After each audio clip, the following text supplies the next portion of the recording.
오늘은 우리가 이사야서 29장을 우리가 공부를 하겠습니다. 이사야가 어느덧 우리가 이제 29장을 우리가 들어오게 되었는데, 이사야서는 여러분들이 이제 잘 함께 묵상해야 될 것은 그 당대의 시대의 것들만 다루질 않고 있다는 것.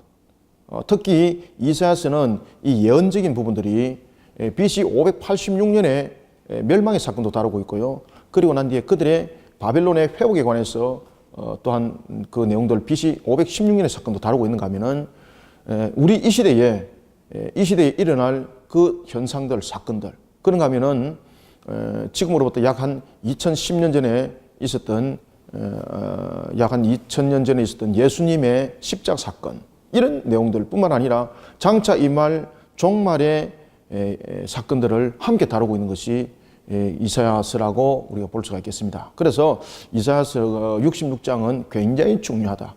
특히 여러분들이 우리가 이사야서를 우리가 공부할 때에 이사야서의 가장 대표적인 특징 중에서 하나가 뭔가 하면은 마치 신약과 구약을, 그냥 구약 성경과 신약 성경을 한 장에 마치 축소시킨 것 같아라고 우리가 볼 수가 있습니다. 그래서 이사야서는 우리가 1장부터 39장이 우리가 마치 구약에 대한 내용들을 추격하고 설명하고 있다고 말한다면은 40장부터 66장까지의 27장은 신약에 대한 내용들을 우리가 다루고 있다라고 볼 수가 있습니다. 그래서 이사야서는 53장에 보면은 예수 그리스도에 관한 사건들을 집중적으로 다루지 않습니까? 특히 이사야서 53장은 굉장히 중요한 장인데, 여러분들이 이제 잘 아시는 알베르트 슈바이처, 그죠? 의사라고만 여러분들 알고 있었던 슈바이처는 원래 그 당시에는 그 신학자들이 철학도 하고 의술도 가지고 있었고 이런 다방면적인 측면에서 그런 자격들을 가지고 있었습니다. 그래서 이 슈바이처가 원래 그 신학자였죠. 신학자였는데 독일의 합리주의자의 영향을 받습니다. 바사라든지 이런 부분에 신학자들의 영향을 받아가지고 그가 이사야서 53장을 가지고 그가 논문을 쓰는데, 어떤 논문을 쓰게 되는가 하면은 예수님의 이사야 53장의 그 메시아에 관한 그 십자가 사건을 이사야 53장에 도취된 사람이었다. 이사야 53장에 도취되어서, 그리고 그가 마치 그 속에 있는 인물이 자기인 것처럼 착각을 하고 있었다 라고 이야기를 하게 됩니다.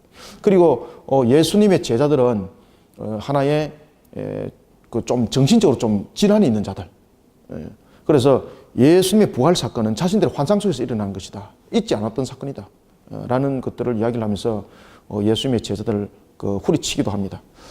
그런 슈바이처가 결국은 노회의 총회 부름을 받죠. 그래서 거기서 목사로서의 자격을 박탈당합니다. 그리고 그가 아프리카 갔을 때는 신학자로 간 것이 아니라 의사의 자격으로만 간 것입니다. 그래서 우리가 신학자 슈바이처라 불리지 않고 의사 슈바이처라 불리지는 이유는 그 때문에 있는 겁니다. 이런 자유주의 신학자들이 가장 공격을 많이 가하고 있는 가운데 또 성경 하나가 이사야서입니다. 이사야서를 가지고 논문들을 많이 썼죠.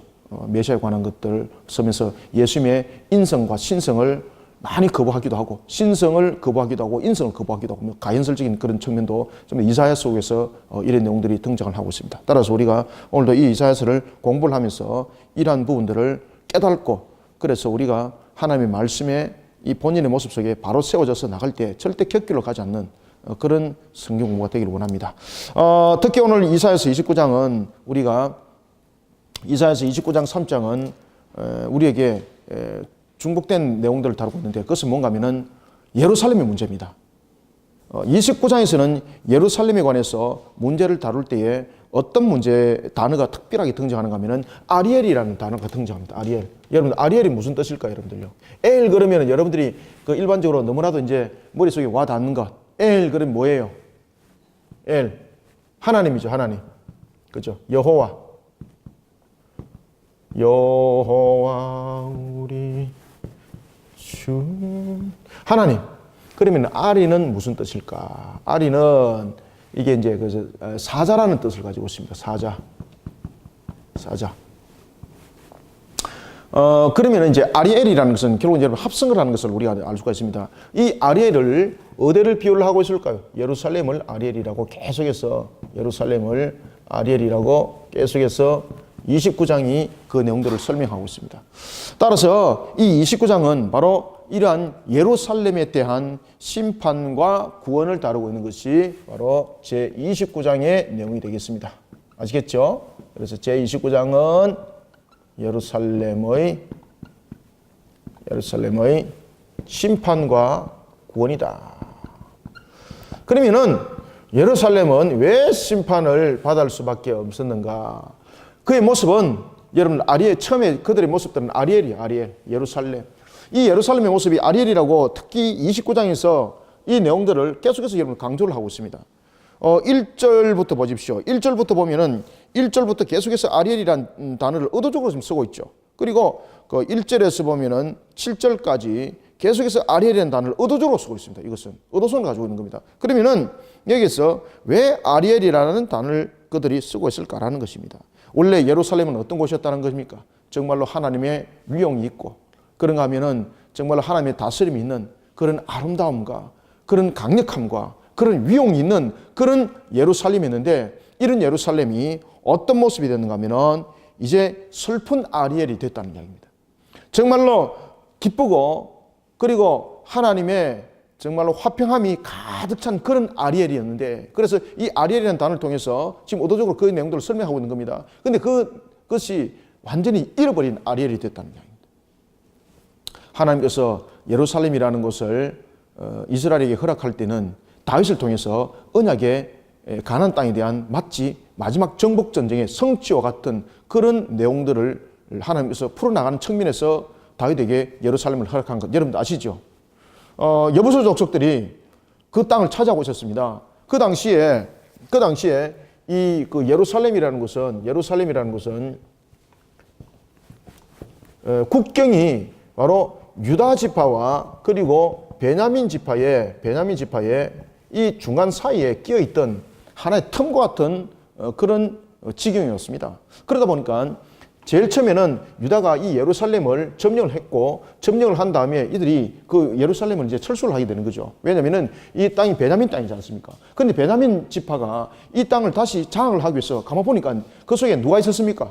그 속에 여러분들이 잘 아시는 여부 족속들이 있는데 아주 이들이 용맹스러울 뿐만 아니라 그리고 그 예루살렘 그 지역 자체가 자신들이 점령하기에 많은 손실이 있다는 것을 알고 베냐민 지파가 그곳을 점령하지 않습니다.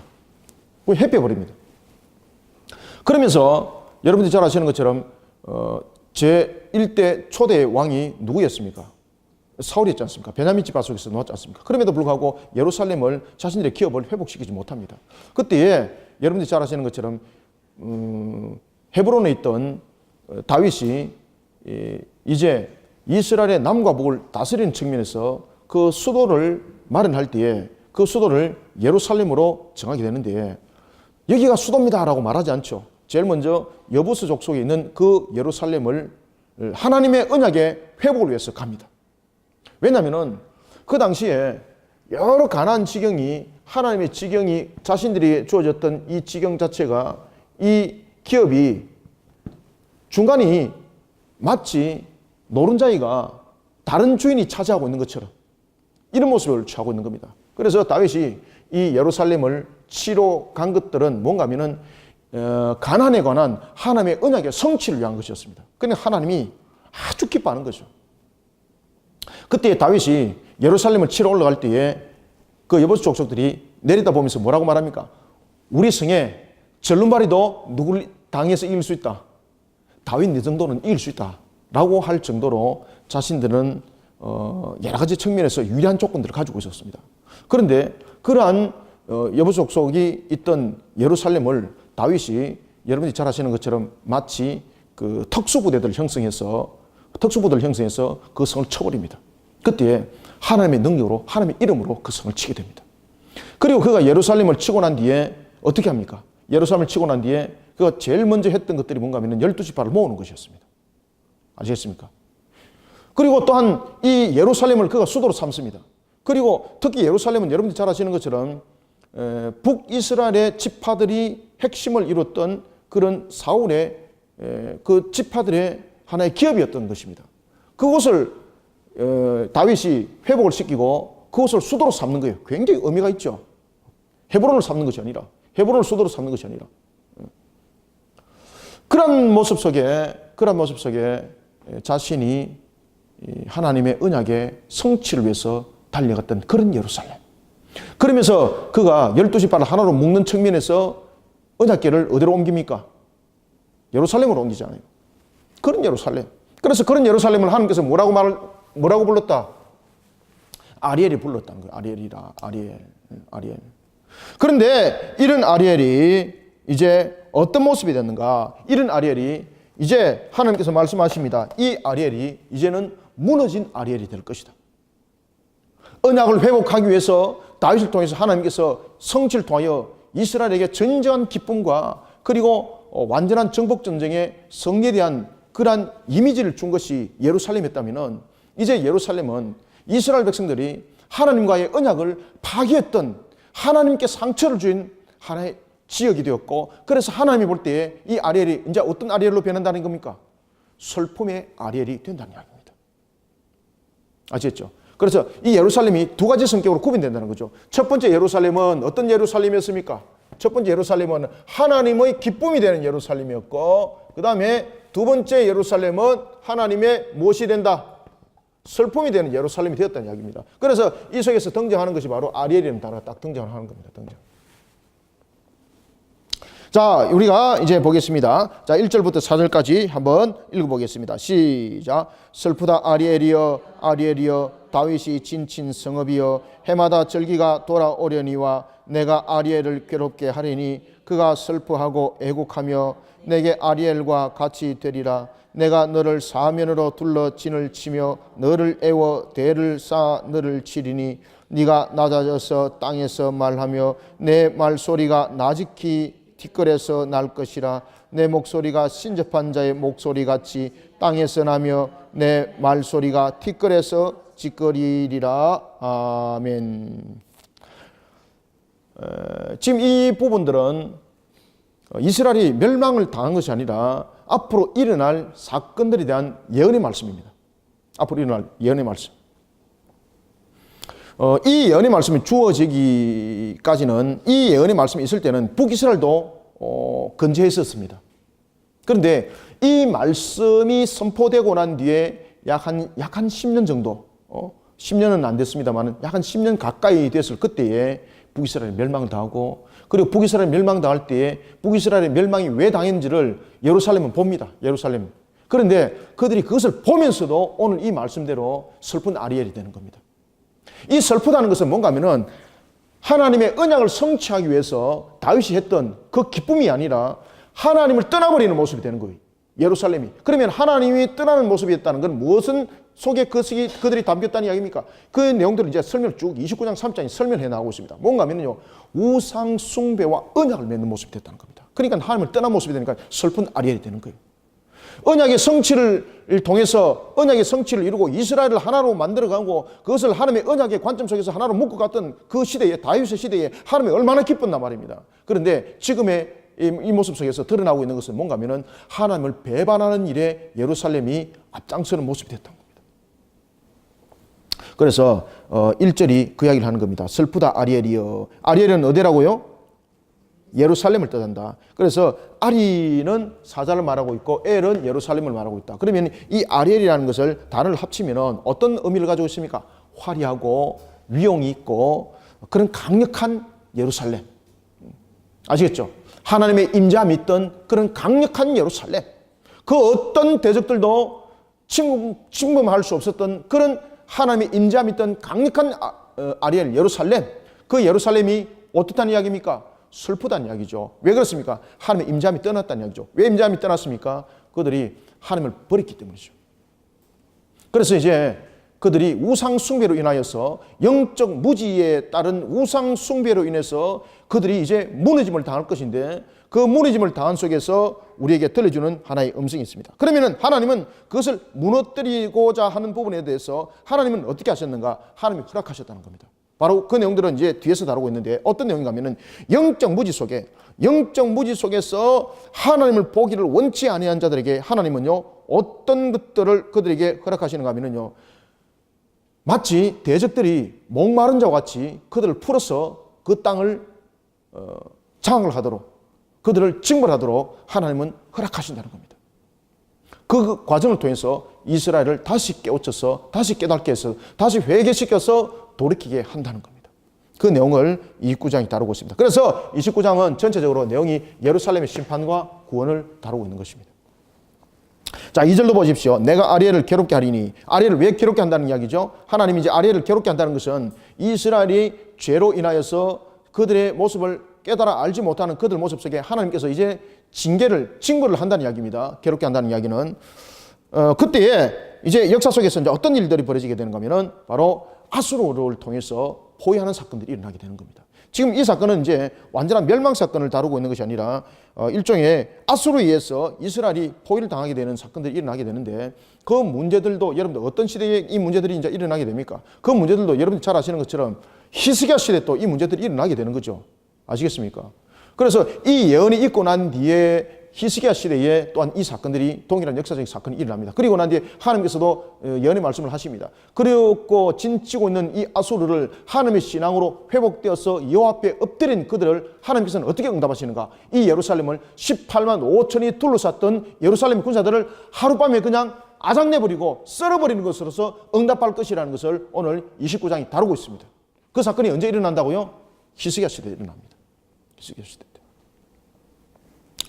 그래서 아리엘이 왜 슬픈가? 아리엘이 슬플 수밖에 없는 것은 그들이 하나님을 향해서 절기를 꼬박꼬박 드린다고 말하지만 1절도 보십시오. 해마다 절기를 드리죠. 그런데 이 드리는 절기가 어떤 절기라는 이야기입니까? 위선적이라는 이야기입니다. 위선적 종교. 위선적이다. 위선적 종교 행위. 하나님께서는 우리는 사람의 눈으로 이 위선적이다, 위선적이 않다 참 구별하기 힘들죠. 그런데 하나님은 저와 여러분들이 이미 심령을 이미 깨뜨려 보고 계시는 하나님, 위선적인 자세를 이미 다 보고 계시는 거죠. 그러면 이 위선적 종교 행위는 어디서 여러분들 들어왔겠습니까? 이 위선적 종교 행위가 전부 다 여러분 세속화에서 들어온 겁니다. 세속화에서. 그래서 우리가 신앙의 세속화가 참 무서운 겁니다. 2절이 내가 아리엘을 괴롭게 하리니. 왜냐하면은 그들이 바로 이와 같이 위선적 종교 행위 속에서 하나님의 그 절기를 무용지물로 만들어 버렸다는 거죠. 무용지물로 만들어 버린 거죠. 그래서 하나님께서는 이런 예루살렘을 치도록 만드는데 하나님이 허락하신다는 겁니다. 하나님. 그래서 3절에 보면 내가 너를 사면으로 둘러 진치며. 그럼 보십시오. 마치 하나님이 공격하듯이 하는 거예요, 지금.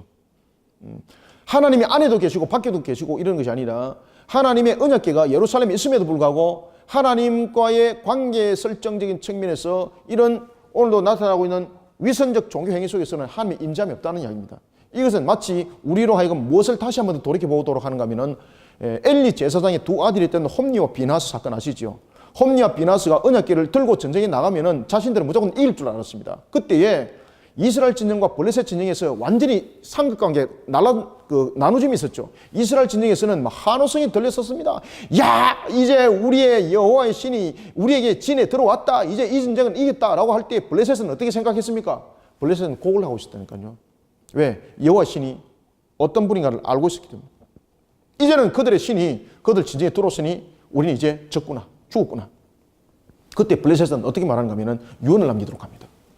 우리는 이래도 죽고 저래도 우리는 종이 될 바야. 차라리 모두 싸우다 죽어라. 그래 그들은 죽기를 선택하고 싸워버립니다. 그리고 그 전쟁에서 블레셋이 이겨버리는 거예요. 언약궤를 분명히 들고 왔는데 전쟁에서 이스라엘이 져버렸습니다. 아시겠습니까? 이런 위선적 종교 행위, 위선적 종교 행위 속에 하나님 임재함이 없다는 이야기를 오늘 이 아리엘을 통해서 우리에게 다시 한 번 더 말씀해 주고 있습니다. 그래서 분명히 언약궤는 예루살렘 성전 안에 있는데 하나님이 밖에서 이스라엘 향해서 싸운다는 이야기예요. 이 대적을 일으키는 모습이 바로 하나님이 일으켰다는 것을 설명하고 있는 것이 바로 3절입니다. 내가 너를 사면으로 둘러 진치며 너를 애워 대를 사 너를 치리라. 그러니까 토성을 쌓고 이런 식으로 해가지고 마치 하나님이 싸우듯이 하나님 자신이 싸운다고 이야기를 하는 것입니다.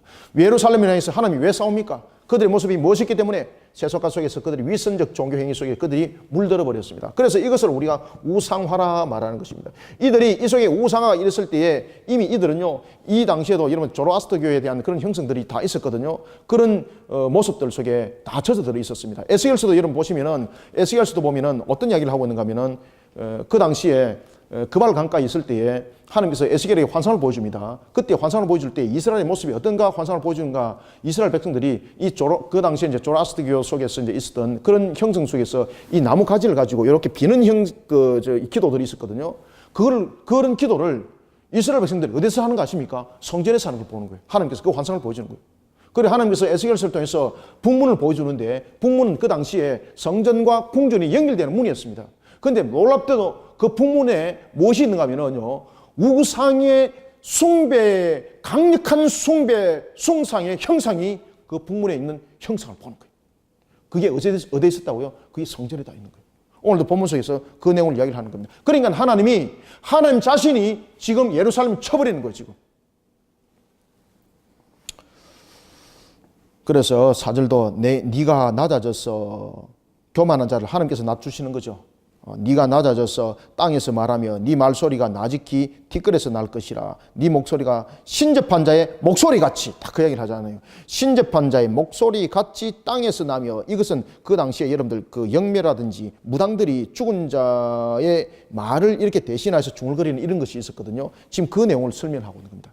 그래서 네 말소리가 티끌에서 지글거리구나라는 것은 우상 숭배, 그 당시에 있는 그 가나안에 있는 영혼을 달래는 그런 그 신앙의 사상들, 이런 부분들이 이들이 행해왔던 사상들이었습니다. 그걸 어디서요? 예루살렘에서 말입니다. 그래 이들이 지금 자신들이 우상을 숭배하고 있는지, 우리가 여호와를 숭배하고 있는지, 이걸 알지 못한 속에 그들이 완전히 물들어 버렸다는 이야기입니다. 그것이 무엇입니까? 그것이 세속화입니다. 그래서 교회 속에 세속화가 들어오게 되면 여러분들 우리가 어떻게 무너지는지 모릅니다. 우리가 하나님께 예배드린다고 말하고 우리가 하나님께 예를 드리지만, 하나님께서는 어떤 이야기를 하고 있습니까? 하나님께서 밖에 계시는 거예요. 밖에 계시면서 뭐라고 말하는가 하면, 얘들아 너희들 그 안에서 뭐하니? 세속화. 그만큼 무서운 겁니다. 예루살렘의 징계 가운데 놓을지라도, 그럼에도 불구하고 여러분 보십시오. 이런 예루살렘의 심판 가운데서도 하나님은요, 언약에 신실하신 하나님, 자기 백성을 구원의 길로 인도하시는 하나님께서 5절에서 이렇게 말합니다. 그럴지라도. 여기서 여러분들이 이제 무엇을 이제 보셔야 되는가 하면은, 언약적인 관점에서만 보면 안 되고, 나중에 뒤에 보면은 하나님께서 어떤 단어를 쓰고 있는가 하면은, 자녀라는 단어를 자기가 딱 쓰고 있습니다. 그러면은 하나님께서는 그리할지라도라는 것을 통해서 언약의 하나님, 이 하나님이 아버지, 다시 말하면은 우리의 형상이 되시는 하나님, 그죠? 이 개념을 우리에게 돌아보도록 하는 겁니다. 그럴지라도라는 것은 예루살렘이 징계 가운데 놓여 있을지라도라는 뜻이죠. 그럴지라도 네 대적의 무리는 세미한 티끌 같게 하겠고, 그리고 강포한 자의 무리는 날려가는 격하게 할 것이다. 아니 그렇게 하나님께서 실컷 예루살렘을 둘러싸게 해놔놓고 하나님이 대적을 갖다가 바람에 날려가는 격같이 하겠다는 겁니다. 이것은 어떤 내용을 담고 있습니까? 회개라는 회개. 진정한 회개 속에서 달려갈 때, 믿음과 신앙 속에서 달려갈 때 하나님께서 일으키는 역사가 무엇인지를 이제 보도록 하겠다는 이야기입니다.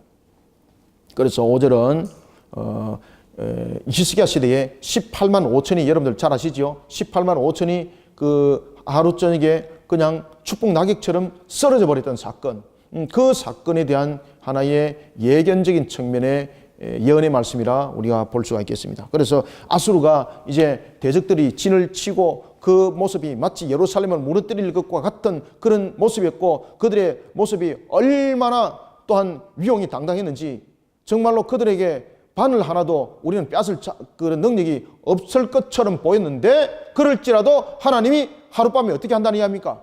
마치 세미한 티끌같이 날려버리고 강포한 자의 무리를 날려가는 격같이 만들어버리겠다는 겁니다. 이거는 무엇이 전제되는 겁니까? 그래서 하나님께서 그들을 왜 진치게 만들었는가? 하나님을 향한 신앙으로 위선적 종교 행위 속에서 여호와를 바라보도록, 온전히 바라보도록 하나님께서 그들을 사용했다는 이야기입니다. 그래서 하나님께서는 여러분들 보시면요, 악한 것들을 들어서서 선한 것들을 더욱더 선하게 만들어 가시는 작업을 해 나가시죠.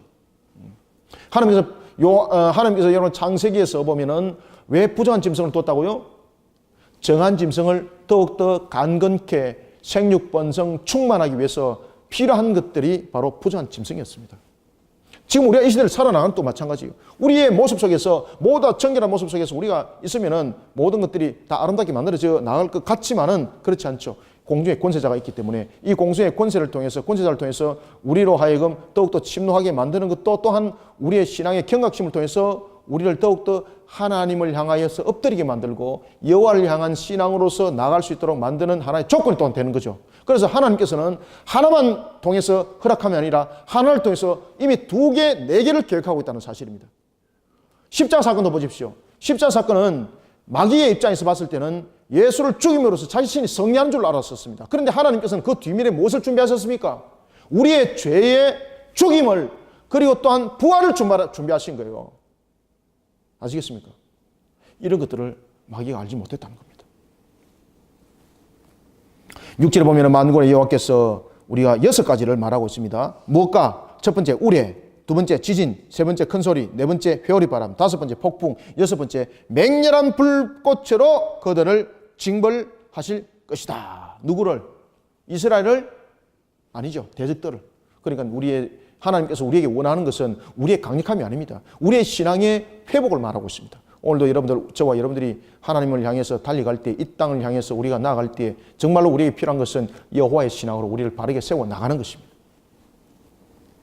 그러면서 우리가 7절 8절을 읽습니다. 시작. 아리엘을 치는 열방의 무리 곧 아리엘과 그 요새를 쳐서 그를 곤고하게 하는 모든 자는 꿈같이 밤에 환상같이 되리니 줄인 자가 꿈에 먹을지라도 깨면 그 속은 여전히 비고 목마른 자가 꿈에 마셨을지라도 깨면 곤비하여 그 속에 갈증이 있는 것 같이 시온산을 치는 열방의 무리가 그와 같으리라. 아멘. 실질적으로 유다를 삼키려고 했던 이런 이방의 세력들이 그들의 야욕이 계속해서 증가하는 것이 마치 밑 빠진 독처럼 그 야욕들이, 그 만족들이 채워지지 않는다는 겁니다. 그만큼 그들이 강력하게 예루살렘을 친다는 이야기죠. 예루살렘을 에워싼다는 이야기죠. 얼마나 무서워요, 그죠? 그런데 그러한 그들이 한순간에 그냥 하나님께서 썰어버린다는 이야기입니다. 그들은 이미 유기된 자로서 이미 심판의 물속에, 이미 불 속에 담겨진 자들 아니겠습니까? 그럼에도 불구하고 하나님께서는 그들을 끝까지 씁니다. 무엇을 위해서? 우리의 신앙의 정결함을 위해서 하나님께서 사용을 하십니다. 이런 것들도 여러분 요한계시록에 다 등장하는 거죠.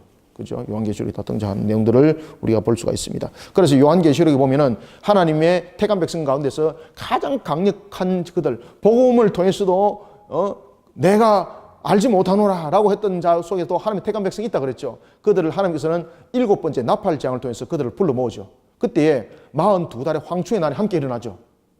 그런 강력한, 그러나 부정한 것들을 통해서도 하나님께서 그렇게 쓴다는 이야기죠. 자기 백성을 일깨우기 위해서. 심판의 대상인 그들도 하나님께서 쓰신다는 이야기예요. 자기 백성을 바르게 일깨우기 위해서. 자, 9절, 10절, 2절을 읽습니다. 시작. 너희는 놀라고 놀라라. 너희는 맹인이 되고 맹인이 되라. 그들이 취함이 포도주로 말미암음이 아니며 그들의 비틀거림이 독주로 말미암음이 아니니라. 대저 여호와께서 깊이 잠들게 하는 영을 너희에게 부어주사 너희는 눈을 감기셨음이니 그가 선지자들과 너희의 지도자들인 선견자들을 덮으셨음이라. 아멘. 그러면은 이스라엘에 왜 이런 우상적인 요소가 들어오게 되었고 왜 세속화와 같은 위선적 종교 행위가 들어오게 됐는가, 그것을 이제 설명하는 겁니다. 왜 그렇게 되었다는 이야기입니까? 오늘 이 속에서 여러분 나타나고 있는 것들이 가장 우리에게 무서운 것들이 뭔가 하면요, 영적 무지입니다. 영적 무지.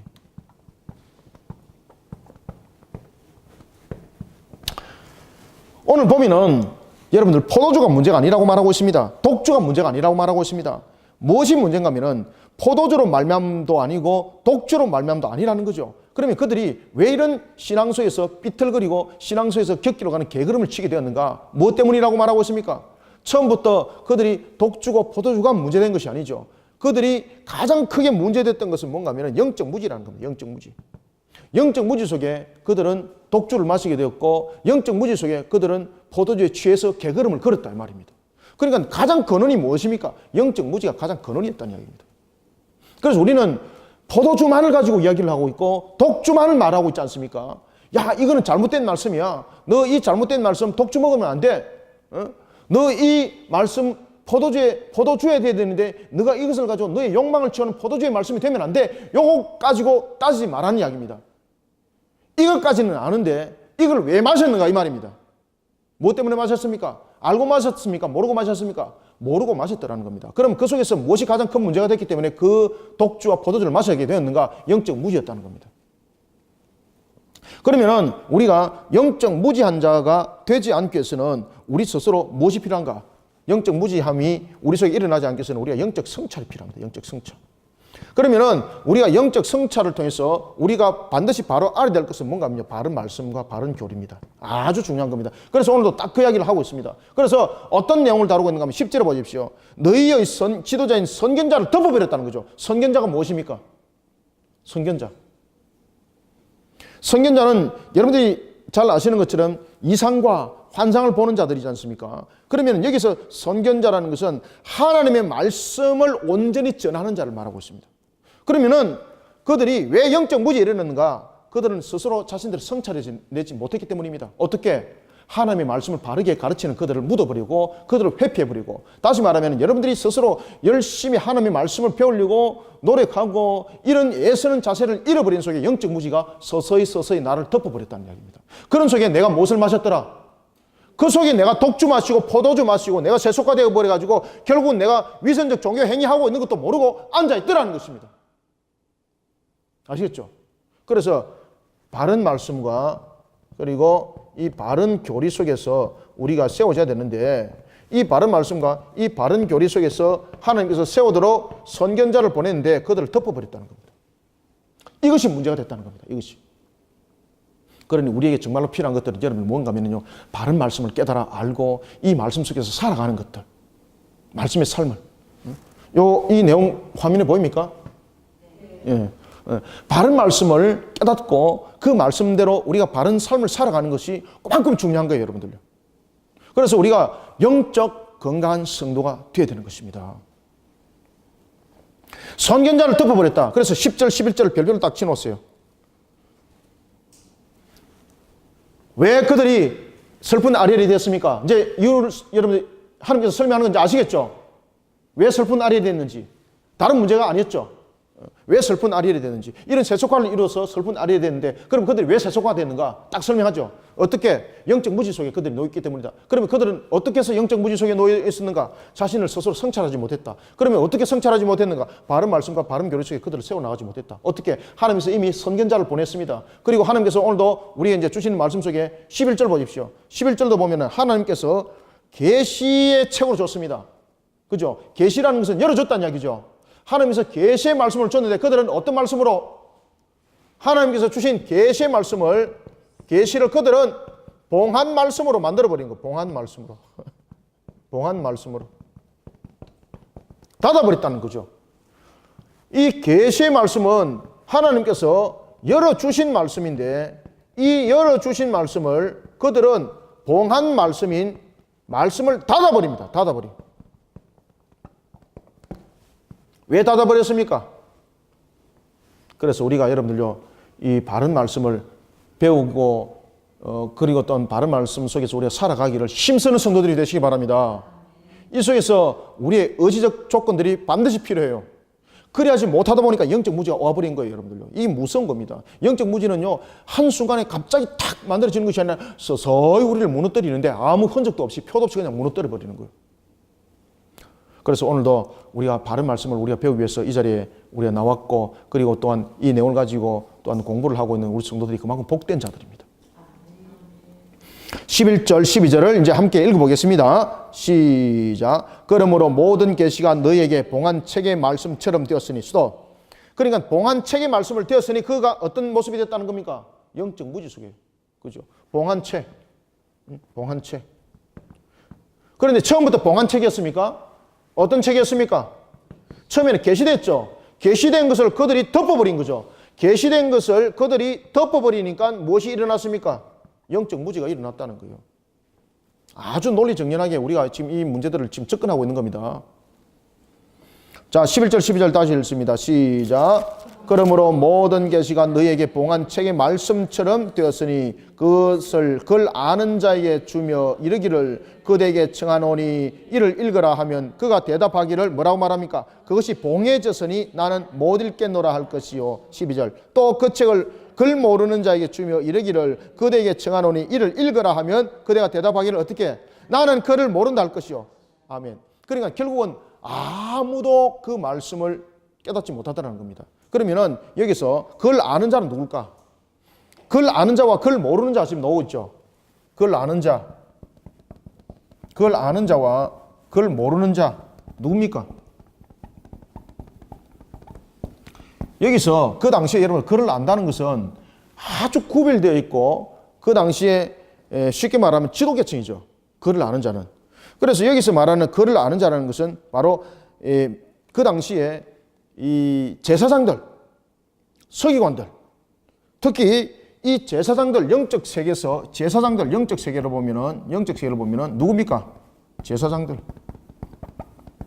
그러니까 결국은 우리가 이 제사장들을 비롯한 이들이 타락으로 인해서 백성들까지 무지에 이르더라는 것입니다. 그래서 여기서 이제 그걸 모르는 자는 결국은 무지한 일반 백성들이죠. 그죠? 무지한 일반 백성. 일반 백성들.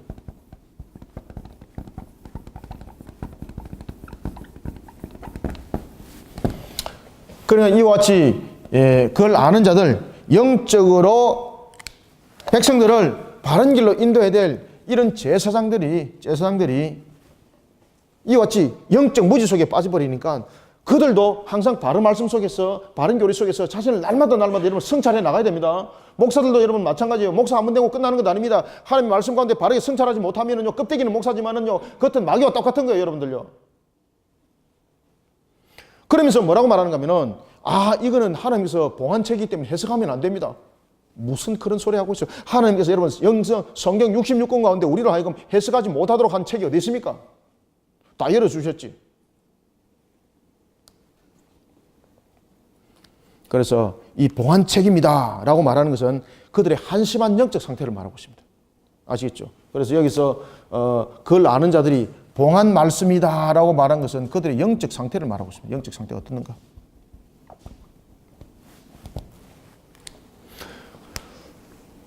영적으로 소경이 되어버리면 하나님의 말씀을 무엇으로 읽으려고 하고 있습니까? 지금 글로 읽었다는 이야기입니다. 지금 여기에서 그들이 봉한 책입니다 라고 말하는 것은 글을 읽었다는 이야기예요. 그러면은 그들이 글을 아는 자들이 그것을 봉한 책이라고 말하고 있고 나는 못 읽겠노라 라고 말하고 있는 것은 다시 말하면은 글을 못 읽는다는 뜻이 아닙니다.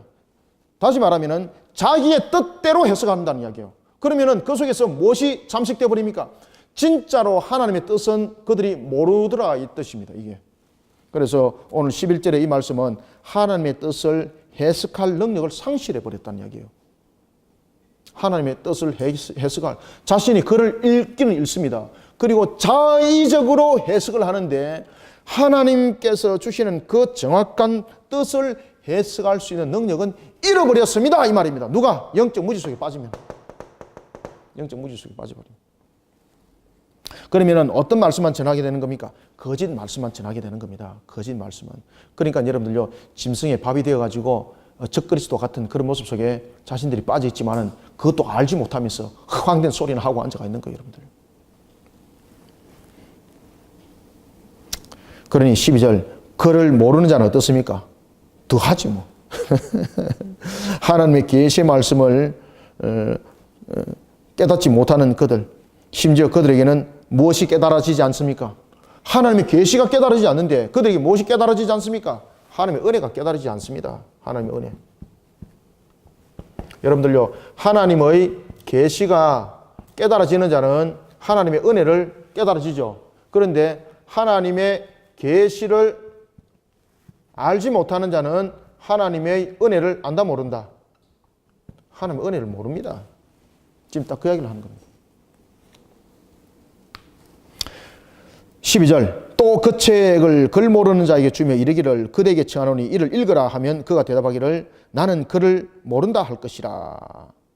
하나님의 계시의 말씀은 글을 읽음으로써 깨달아지는 것이 아닙니다.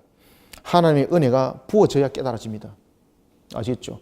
그래서 그들이 글을 모른다가 아니라 이렇게 영적으로서 이끌어가야 될 지도자들이 영적 우매함에 빠져가지고 이런 영적 무지 속에 빠져버리니까 그들이 하나님의 말씀이 봉한 말씀이 되어버린 거예요. 하나님의 말씀이 봉한 말씀이 되어버리니까 자의적인 해석을 해버리는 거예요.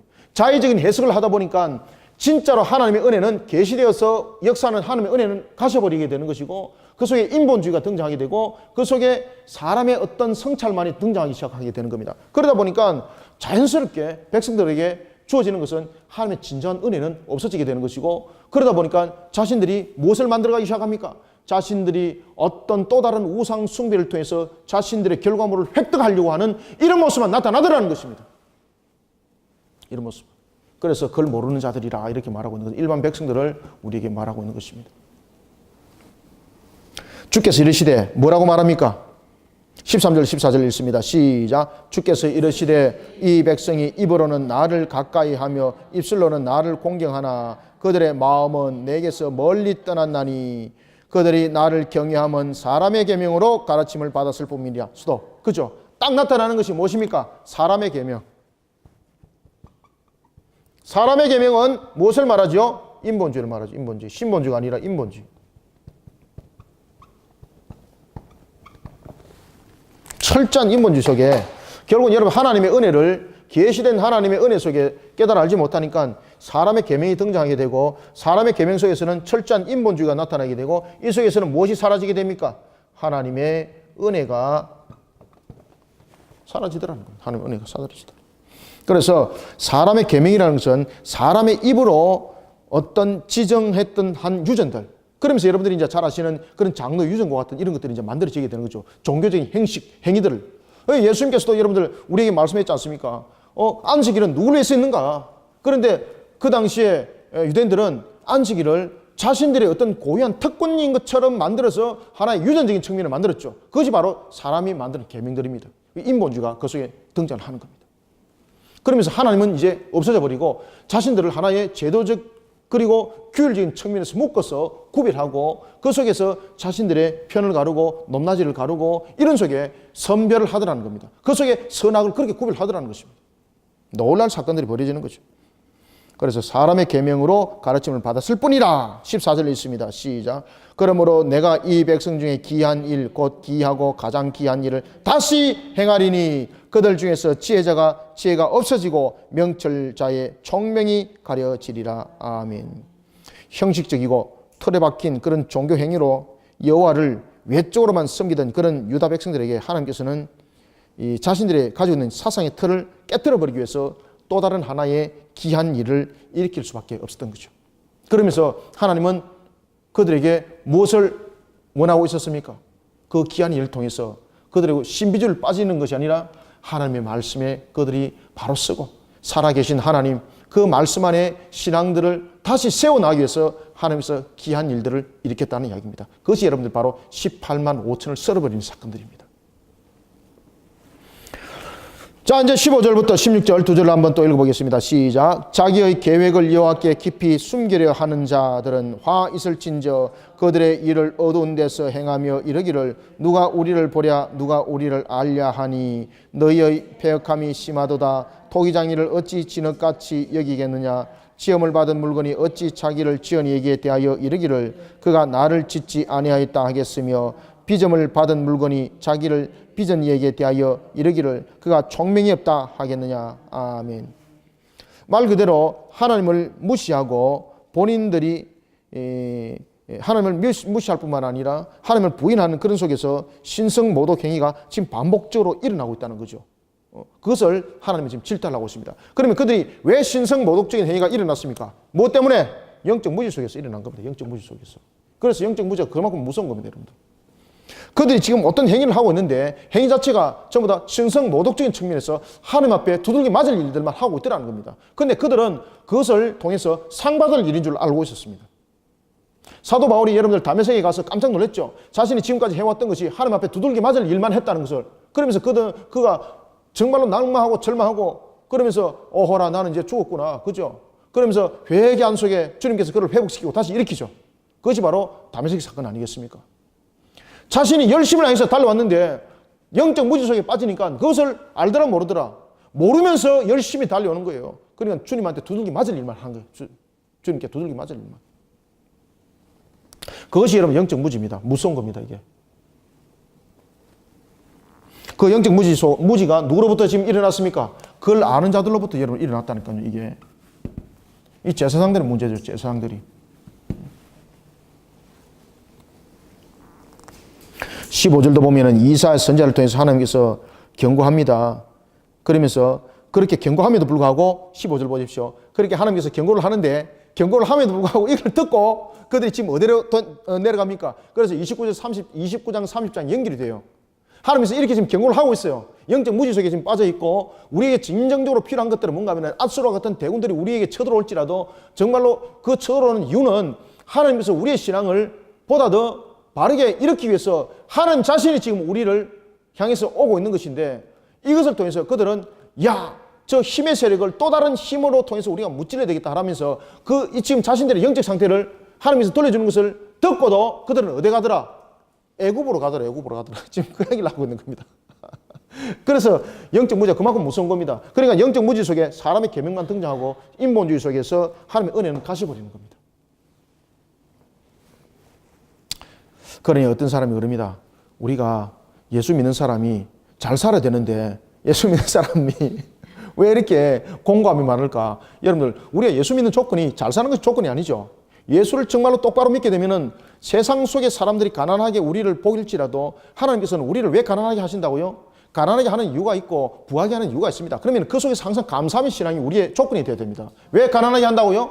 내가 차라리 부하면은 하나님을 떠날 수 있기 때문에 나를 가난하게 해서 더욱더 나를 하나님의 은혜 속에 두는 거예요. 그러면 나를 왜 부하게 뒀다고요? 자랑 삼으라고요? 천만에 여러분들. 내가 잘났기 때문에요? 천만에 아니에요. 너는 그 부를 통해서 무엇을 하라고? 주의 일을 하라고 하나님께서 부를 주신 거예요. 여러분들 아시겠습니까? 그러니까 가난한 자도 이유가 있고 그리고 부한 자도 이유가 있어요. 그러니 가난하고 부한 것을 가지고 하나님의 복이다 저주다 말하면 큰일 나는 거예요. 그러니 마태복음에서도 그리고 여러분들이 잘 아시는 누가복음에서도 우리가 그런 이야기를 하지 않습니까? 심령이 가난한 자는 복이 나니 천국이 누구의 것이요? 그래서 저희 것이며 그러니 이 가난함은 두 가지로 해석하고 있다. 하나는 물질적 가난함, 또 하나는 무슨 가난함? 그렇죠. 심령의 가난함. 심령의 가난함은 무엇을 말하고 있다? 회개하는 신앙을 말하고 있습니다. 따라서 마태복음에서 말하고 있는 산상수는 심령이 가난한 자는 복이 있다는 것은 심령의 회개 속에서 우리 속에서 우러나는 자. 그리고 또 하나는 다른 복음서에서 말하고 있는 가난한 자는 정말 물질이 가난함이거든요. 그 물질이 가난함은 무엇인가? 내가 탐욕하지 않는다는 겁니다. 내가 세상을 향해서 욕심을 부리지 않는다는 겁니다. 내가 차라리 세상에 욕심을 부려서 부함의 물질을 취해서 멸망에 이르기보다는 차라리 가난함에 이르러서 그 속에서 하나님의 영광 보고 주님의 은혜 속에 달려가는 그런 가난한 자. 얼마나 여러분들 감사해요. 그러니 세상 사람들이 보는 눈으로서 저울질 하지 마세요, 여러분들요. 내 삶들이 내가 예수 믿는데 내가 왜 이럴까? 다른 사람보다 이왕이면 좀 잘 살고 좀 물질도 많아야 되는데 라고 말하는 이 모습 속에서 사람의 계명 인본주의 등장합니다. 이 속에서 여러분 하나님의 은혜 본다 못 본다? 못 봅니다, 여러분들요. 그래서 토기장이가 진흙을 만드는데 진흙이 토기장이한테 대든다니까 여러분들.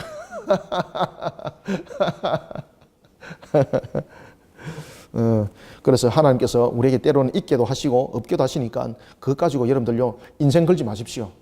있게도 하시면 하나님이시고 없게도 하시면 하나님이세요. 그것이 자문에 아굴에 보면은 아굴이 자문에서 그 기도하죠. 자문 3장에 보면은 하나님 내가 물질로 인해서 내가 무너짐을 당하지 않도록 해주십시오.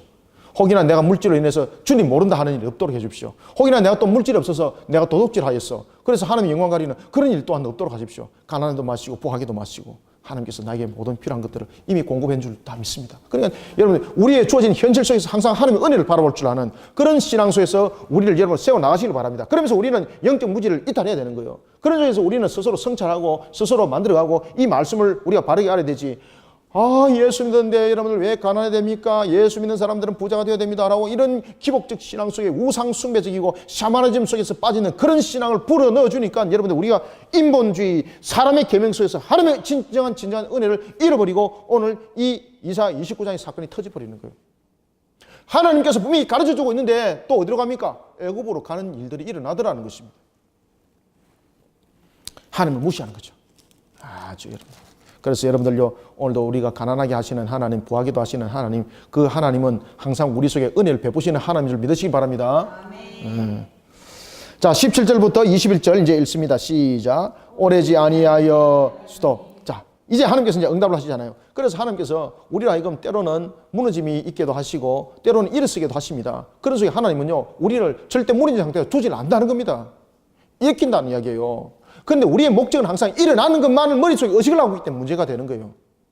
그리고 또한 일어서는 것을 목적으로 또 그 일들을 하고 있고, 이러니까 우리 속에 우상 숭배적 요소가 많은 겁니다. 일어서게 하시는 분도, 필요에 따라서 일어서게 하시는 분도 하나님이세요. 하나님 보시기에 필요한 것이, 일어서는 것이 필요하면 일어서게 하는 거예요. 사도 바울이 여러분 오십시오.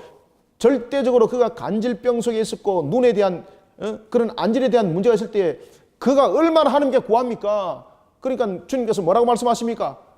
바울아, 다시는 이 기도 하라 하지 마라. 왜? 들어준다, 안 들어준다? 왜 안 들어준다? 그렇죠. 그것이 은혜라는 거예요. 은혜라는 거예요. 그것이 사도 바울에게 주어진 은혜라는 거예요. 그러니까 도망가지 않도록 하나님께서 딱 붙잡아 놓은 거예요. 얼마나 감사한지 여러분들. 자, 17절부터 자 21절 다시 읽습니다. 시작. 오래지 아니하여 레바논이 기름진 밭으로 변하지 아니하겠으며 기름진 밭이 숲으로 여겨지지 아니하겠느냐. 그날에 못 듣는 사람이 책의 말씀을 들을 것이며 어둡고 캄캄한 데에서 맹인의 눈이 볼 것이며 겸손한 자에게 여호와로 말미암아 기쁨이 더하겠고 사람 중 가난한 자가 이스라엘의 거룩하신 이로 말미암아 즐거워하리니 이는 강포한 자가 소멸되었으며 오만한 자가 그쳤으며 죄악의 기회를 엿보던 자가 다 끊어졌습니다. 그들은 송사로 사람에게 죄를 씌우며 성문에서 판단하는 자를 올무로 잡듯 하며 헛된 일로 의인을 억울하게 하느니라. 아멘. 17절에서 뭐라고 말하고 있습니까? 하나님께서는요, 인간적인 관점에서 보는 것이 아니라 오래지 않아라는 것은 관점 자체를 달리 보라는 겁니다. 그러면 이 오래지 않아라는 것은 인간적 관점입니까? 하나님의 관점입니까? 이게 지금 강조하고 있는 것입니다. 하나님의 관점에서 보라는 이야기입니다. 하나님의 관점에서. 그래서 오래지 않아라고 말하는 것은 사람의 눈으로 보면 기간이라 말하고 있지 않습니까? 야, 이 오래지 않아 한 달이 될까 이제 해석하지 않잖아요. 그렇게 해석하지 말라는 겁니다. 이 오래지 않아라는 것은 하나님의 관점을 먼저 볼 줄 알아라는 이야기입니다. 그러면은 하나님의 오래지 않아, 하나님의 하루는 무엇과 같다? 그렇죠. 천년과 같다. 또는 천년이 무엇과 같다? 그렇죠. 하루가 왔다. 그러니 우리의 관점으로 해석하고 우리의 관점으로 기다리고 그래 하지 말라는 겁니다. 그러면 우리는 이 오래지 않아라는 것을 통해서 우리의 자세는 어때라는 이야기입니까? 이걸 반드시 여러분 아셔야 됩니다. 이 오래지 않아를 통해서 항상 하나님의 관점을 보게 하시고 오래지 않아라는 것은 하나님을 어떻게 하라? 의심치 마라. 하나님 의심치 말라. 믿음을 강조하고 있죠. 무엇을 강조한다? 믿음을 강조하고 있습니다. 그 다음에 두 번째, 오래지 아니하라는 것을 통해서는 우리에게 신앙에 있어서 하나님을 의심치 말라는 것이고, 그 다음에 우리의 신앙에 있어서는 무엇입니까? 인내를 우리에게 담겨주고 있습니다. 아시겠죠? 그리고 또한 오래지 않아라는 것은 우리에게 믿음과 인내와 그리고 세 번째, 여기 보입니까 여러분들? 예, 순종, 이 세 개를 담고 있다. 딱 표시를 해놓으세요. 오래지 아니하여라는 것은 우리에게 무슨 관점으로 보라는 이야기라? 그렇죠. 인본적 관점으로 보지 말고 신본적 관점으로 보라. 이것을 말하고 있는 거예요. 그래서 오래지 않아라는 것은 하나님을 믿어 의심치 마라. 그 다음에 인내하라. 그 인내할 수 있는 능력도 힘도 누가 줍니까? 그렇죠. 하나님이 준다는 거예요. 그러니까 하나님 말씀에 우리가 항상 순종하는 신앙 속에서 우리의 모습을 하나님의 관점 속에서 갖춰가는 그런 모습이 되어야 된다는 것을 담고 있습니다. 그래서 오래지 않아 하나님께서 말씀하십니다. 백향목과 같은 울창한 그런 숲을 이루게 하고 강한 자가 되게 하고, 그리고 또한 우리로 하여금 참으로 오만한 자의 자리에 앉는 것이 아니라 우리로 하여금 많은 열매를 가질 수 있는 그런 이름 있는 자리에 우리를 올려 세우기도 할 것이니 오래지 않아. 그러니까 하나님의 관점에서 모든 것을 보는 자들이 되시기 바랍니다. 그러니까 17절도 보십시오. 18절도 보세요. 그날은 못 듣는 사람이 책의 말을 들을 것이다. 과거에 자신의 영적 소경이 이제는 봉한책이 됐던 그들의 모습이 이제 계시의 모습으로 열려지게 되더라는 것입니다. 그러니 여러분 하나님의 관점이라는 것이 그만큼 중요한 겁니다. 그러니 책의 말씀이 이제 들려지더라. 그전에는 책의 말씀이 글 모르는 자 안 들려졌다는 이야기죠. 근데 지금은 이제 하나님의 관점 속에서 우리의 신앙들을 바로 세워나가니까 하나님의 말씀이 들려지더라 안 들려지더라? 들려지더라는 겁니다. 들려지더라. 맹인이 볼 것이다. 근데 하나님께서 우리에게 열어주시는 그런 영적 세계들이 이제 열려지게 되는 것이고, 그리고 그런 맹인이 보게 된다는 것은 과거의 영적 소경과 같은 그들의 모습 속에, 영적 무지 속에서 그들이 영적 성찰 속에 바로 세워지니까 이제 사람의 계명이 아니라 하나님의 계명이 보이게 되는 것이고, 하나님의 은혜가 보이게 되는 것이고, 이런 속에 열려지는 것이 활짝 펴지는 것이 이제 있다는 것입니다. 그것이 우리에게 있는데 바로 새하늘과 새 땅입니다. 맹인의 눈이 볼 것이요 겸손한 자, 19절, 겸손한 자가 여호와로 말미암아 기쁨이 더하겠고, 딱 보십시오. 여호와의 관점, 하나님의 관점에서 딱 그 내용들을 지금 설명하고 있는 겁니다. 강포한 자가 소멸했으며 오만한 자가 거쳤으며 죄악의 기회를 엿보던 자가 이제는 다 끊어졌다. 21절, 그들은 송사로 사람에게 죄를 씌우며 성문에서 판단한 자를 올무로 잡듯 헛된 일로 의인을 억울하게 하느니라. 다시 말하면 이와 같이 자신이 참으로 포악한 이런 위치 속에 세워진 우리의 모습들이 이제는 아니라는 거죠. 그래서 이방인과 유다 백성들 중에서도 하나님의 말씀에 관심이 없는 그런 못 듣는 사람이 이제 책의 말씀을 들었다는 것은 과거의 영적 소경 속에서 그들이 돌아왔다는 것을 말하고 있고, 이런 영적 성찰 속에서 자신들이 바로 세워졌다는 것을 말하고 있습니다. 이것이 바로 우리의 회개 신앙을 함께 담고 있다는 겁니다. 그러니 우리 속에 너무나도 중요한 것은 하나님의 관점 속에서 우리를 두는 것, 이것이 너무나도 중요하다고 보겠습니다. 자, 마지막으로 이제 22절부터 24절 읽고 마무리하겠습니다. 시작. 그러므로 아브라함을 구속하신 하나님께서 야곱 족속에게 대하여 이같이 말씀하시되 야곱이 이제는 부끄러워하지 아니하겠고 그의 얼굴이 이제는 창백하지 아니할 것이며 수도. 뭡니까? 이것이 이제는 야곱이 이제라는 것에 여러분 동그라미 딱 치놓으세요. 이게 뭡니까? 축복의 시점. 무슨 시점? 축복의 시점이 어디서부터 일어난다고요? 여호와의 관점, 여호와의 관점. 여호와의 관점을 세워줘야 돼요, 여러분들요. 야곱이 이제는 부끄러워하지 않는다는 거죠.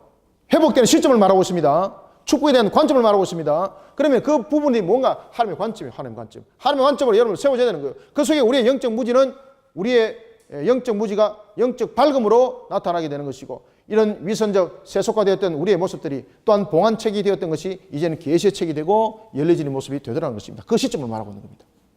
이제는 읽습니다. 계속해서 시작. 이제는 창백해지지 아니할 것이며 그의 자손은 내 손이 그 가운데서 행한 것을 볼 때에 내 이름을 거룩하다 하며 야곱의 거룩한 일을 거룩하다 하며 이스라엘의 하나님을 경외할 것이며 마음이 혼미한 자들도 총명하게 되며 원망하던 자들도 교훈을 받으리라 하셨느니라. 아멘. 결국은 이스라엘 하나님 여호와를 경외할 것이다. 신앙의 회복을 우리에게 담고 있는 것입니다. 그러니 우리는 오늘 29장이 크게 많은 어려운 것들을 우리에게 말하고 있지 않습니다. 아주 간단하고 아주 간단한 것을 우리에게 설명해 주고 있는데, 그것은 위선적 종교 행위 속에서 영적 무지 속에 담겨있는 우리가 바르게 깨어나기 위해서는 우리를 스스로 성찰시키지 않으려고는 아니 된다는 겁니다. 그런 속에서 우리에게 너무나도 필요한 것은 어떤 관점 속에 우리를 둔다? 그렇죠. 하나님의 관점 속에 우리를 두는 성도들이 되시길 바랍니다. 그래서 우리가 29장을 통해서 또한 하나님께 주신 은혜를 잘 깨달아는 우리 성도들이 되기를 소망합니다.